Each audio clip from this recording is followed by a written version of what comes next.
Sorry ছোট্ট একটা শব্দ, কিন্তু এর গভীরতা ব্যাপক। আমরা তো মানুষ, আমরা প্রতিনিয়ত ভুল করি। আমরা ভুল করতে করতেই শিখি। আমাদের জীবনের নানান ক্ষেত্রে, সেটা ব্যক্তিগত পর্যায়ে, পেশাগত পর্যায়ে অনেক ভুল আমরা করি, এবং সেই ভুলজনিত যে সমস্যাগুলো হয় তার অনেক কিছুর সমাধান আসলে সরির মাধ্যমে সম্ভব। সরি একটা দারুণ শব্দ। এখন আমাদের এই স্পোর্টস প্ল্যাটফর্মে হঠাৎ করে জীবনবোধের চর্চাটা শুরু করলাম কেন? সরি নিয়ে এত কথাবার্তা বলার কারণটা কি? কারণ লিটন দাস বাংলাদেশের টি-20 ক্যাপ্টেন। তিনি এই সরি শব্দটা সাম্প্রতিক সময়ে তার মুখ থেকে আমরা শুনতে পাচ্ছি প্রকাশ্যে, বেশ কয়েকবার আমরা এটা নিয়ে শুনতে পেলাম। তিনি সমর্থকদের কাছে সরি বলছেন, তিনি সতীর্থদের কাছে সরি বলছেন, তিনি সতীর্থদের মিডিয়ায় এসে বকাঝকা করছেন। এই সব কিছু অবভিয়াসলি টিমের ভালোর জন্যই করছেন, এবং প্রথম প্রথম শুনতে শুনতে এগুলো ভালোই লাগে।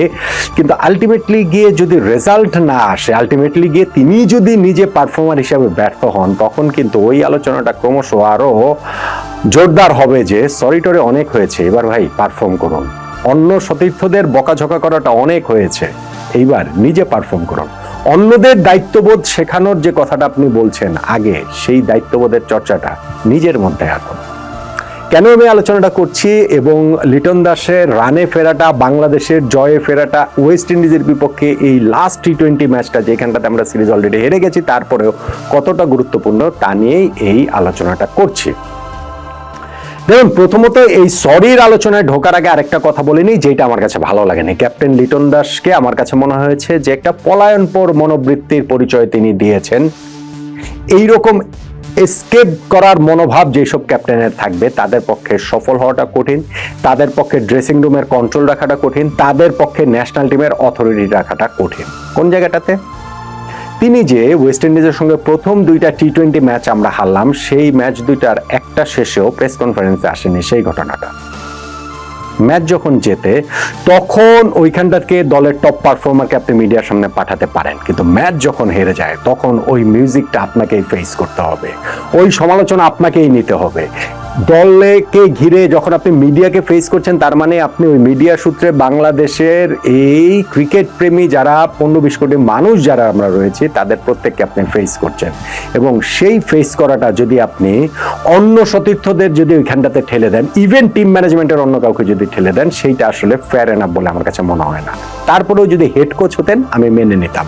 যখন আপনি এই দুইটা ম্যাচে ওয়েস্ট ইন্ডিজের কাছে ঘরের মাটিতে আমরা হেরে গেছি, যেই ম্যাচগুলো আমাদের জেতার এক্সপেকটেশন ছিল, প্রবলভাবেই ছিল এবং যৌক্তিক সেই এক্সপেকটেশন ছিল, সেইখানটাতে হেরে যাওয়ার পর তানজিদ হাসান তামিম আর তানজিম হাসান সাকিবকে আপনি প্রেস কনফারেন্সে পাঠিয়ে দিবেন, এটা ক্যাপ্টেন হিসাবে বাংলাদেশ টিমে আপনার মর্যাদা বাড়াবে না, এইটা টিমে আপনার অথরিটি বাড়াবে না।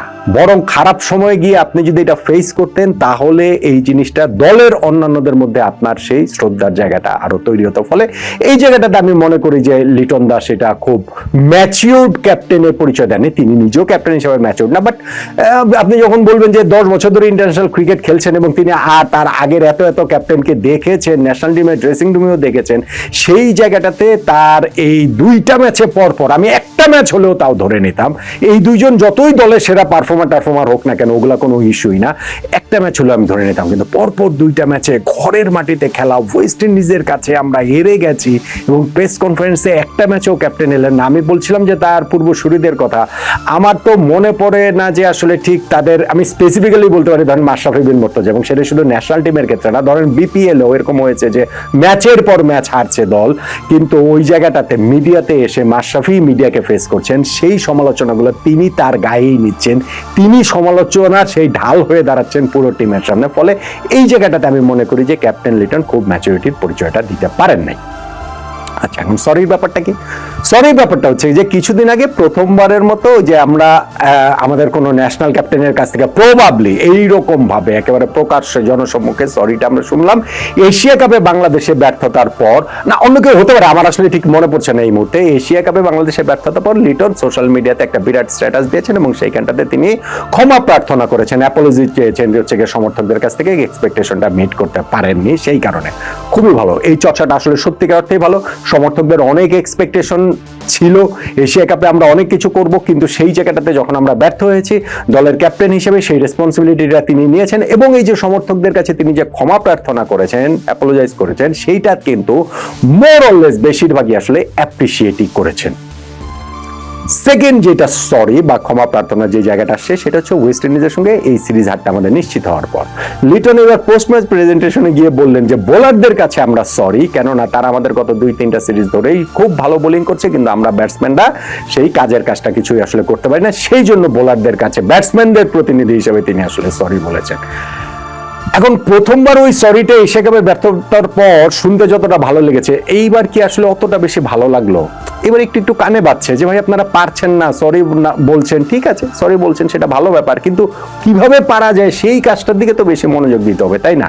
সরির কালচারটা বাইরে রয়েছে। আমরা দেখেছি যে ধরেন গত কিছুদিন আগে যে এল ক্লাসিক এটা হলো, বার্সেলোনা রিয়াল মাদ্রিদ ম্যাচ, সেইখানটাতে ভিনিসিয়াস জুনিয়র রিয়ালের ব্রাজিলিয়ান তারকা, তাকে কোচ যখন সাবস্টিটিউট করলেন শাবি আলোনসো, তারপরে তিনি কিরকম অ্যাংরি রিঅ্যাক্ট দেখিয়েছেন, টানেলের ভিতরে ঢুকে গেছেন, পরে অবশ্য তিনি এসেছিলেন, মারামারি টারামারিও করেছেন, কিন্তু ওই যে রিঅ্যাকশনটা দিয়েছিলেন সেটা নিয়ে প্রচুর সমালোচনা হচ্ছিল এবং ভিনিসিয়াস তিনি শুধুমাত্র গিয়ে ট্রেনিং এ গিয়ে সবার কাছে ক্ষমা প্রার্থনা করেননি ইন পার্সনে, তিনি একেবারে সোশ্যাল মিডিয়াতে স্ট্যাটাস দিয়েও ক্ষমা প্রার্থনা করছেন রিয়াল মাদ্রিদ প্রেসিডেন্ট, ক্লাব, সমর্থক সবার কাছে।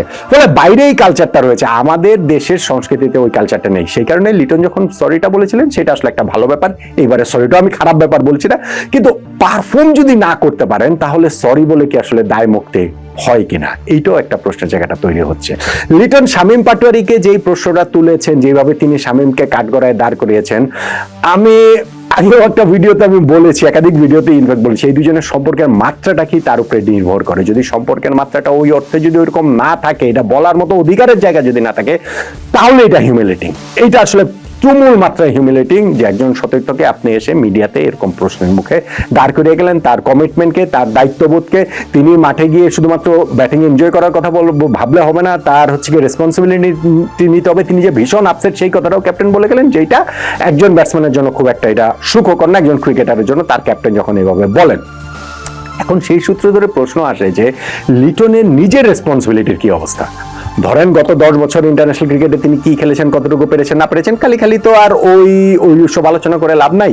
এই যে একটা ইনজুরির পরে তার যে কামব্যাকটা হলো, এই যে 2টা ম্যাচ আমরা হেরে গেলাম এবং 2টা ম্যাচে আমরা ব্যাটিং ব্যর্থতাতে হারলাম, সেখানে ব্যাটসম্যান লিটন কি করেছেন?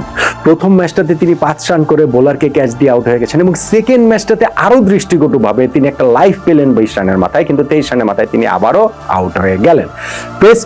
পোস্ট ম্যাচে তিনি যতই বলেন না কেন যে আমার থাকা উচিত ছিল 13-14 ওভার পর্যন্ত থাকা উচিত ছিল, এইসব জিনিসগুলো আমি আসলে শিখছি, উন্নতি করতে হবে, এইগুলো আসলে না এখন কানে লাগে। ইন্টারন্যাশনাল ক্রিকেটে হ্যাঁ শেখার তো অবভিয়াসলি কোনো শেষ নাই, অবভিয়াসলি এখনো রোহিত শর্মা, বিরাট কোহলিরা শিখছেন বলেই বা সেই উন্নতির ধারায় আছেন বলেই রোহিত শর্মা 38 বছর বয়সে এসে তার এই 18 বছরের ওয়ানডে ক্যারিয়ারে প্রথমবারের মতো আইসিসি ওয়ানডে র্যাঙ্কিংয়ে ব্যাটসম্যানদের মধ্যে 1 নাম্বার হয়ে যেতে পারেন। অতএব শেখার তো শেষ নেই, সেটা শিখবেনি, কিন্তু তারপরও আমাদের ক্যাপ্টেন বা আমাদের ক্রিকেটাররা এসে যেই সব শিশুদোষ কথা বলে যান সেগুলো খুব কানে লাগে। এই যে লিটন বললেন 13-14 ওভার পর্যন্ত আমি থাকলে আমরা দলটা জিতে যেতাম, সহজেই জিতে যেতাম, এটা মিডিয়াতে এসে কততম বার ভাই আপনারা মানে এই উপলব্ধির জায়গাটা আপনার কততম বার হলো সেটা আমাকে একটু বলেন। এইটা কত ম্যাচ এরকম আসলে করেছেন।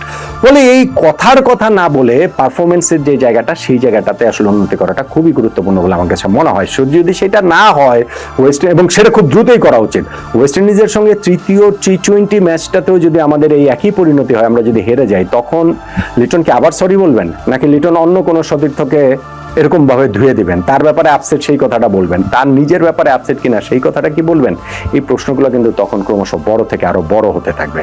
সরি বলাটা একটা দারুণ ব্যাপার, দুর্দান্ত ব্যাপার, আমি সত্যি সেটা বিশ্বাস করি, কিন্তু সরি বলে যদি দায় মুক্তি নেওয়ার চেষ্টা করা হয়, সেইটা কিন্তু আসলে একটা বড় সমস্যার জায়গাটাই তৈরি হয়ে যায়। আমি আশা করব যে ওয়েস্ট ইন্ডিজের সঙ্গে লাস্ট ম্যাচটাতে অন্ততপক্ষে লিটন দাসের ব্যাটও জ্বলে উঠবে, বাংলাদেশও জয়ের ধারায় ফিরবে, তখন হয়তো আর এই সরি নিয়ে এই চর্চার জায়গাটা কিংবা আপসেটে হওয়ার যে কথাটা শামীম পাটোয়ারির ক্ষেত্রে বলেছেন, সেই জায়গাটা এত বড় হয়ে উঠবে না।